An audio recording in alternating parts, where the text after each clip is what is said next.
difficult tests one after another, overcame risk challenges one after another.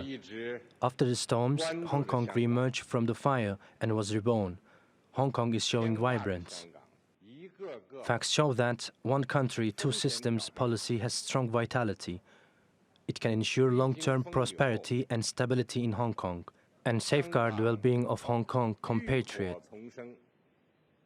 Let's go to Einar Tangen now. He's a senior fellow at Taihe Institute and joins us live from Beijing. All right, Einar, so this visit, extremely high profile, but it comes at a very difficult time for Hong Kong. It just saw the enactment not very long ago of that national security law, which has caused groups around the world, including the Council on Foreign Relations, including some of the people who were involved in the handover from Britain, to call China out, Xi in particular, and say China is not living up to its promises when that handover happened. Things like freedom of the press and expression and assembly.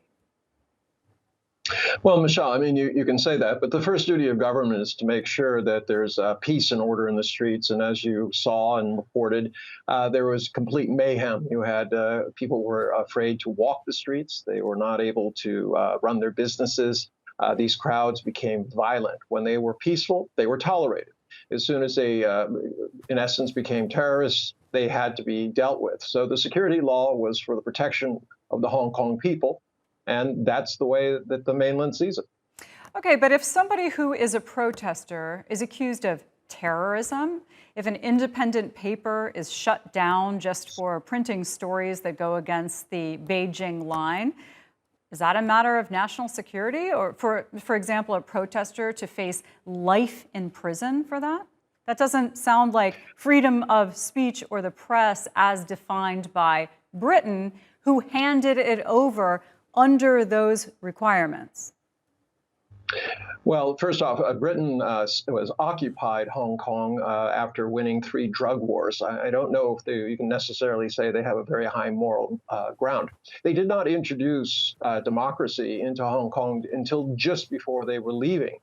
And in essence, it became a kind of a poison pill, a false promise that somehow Hong Kong could become independent. That was not the idea. So, you know, all of these things that you're saying, that, you know, people are saying this and that, the truth is Hong Kong is orderly. They do not have the kind of terrible things that were happening, destruction of property, attacking policemen, deaths that were going on during this so-called liberation movement. And if you are part of that, if you're advocating to go against your country, as you know, in Turkey or anywhere else in the United States, as we've seen with January 6th, you are in fact a traitor.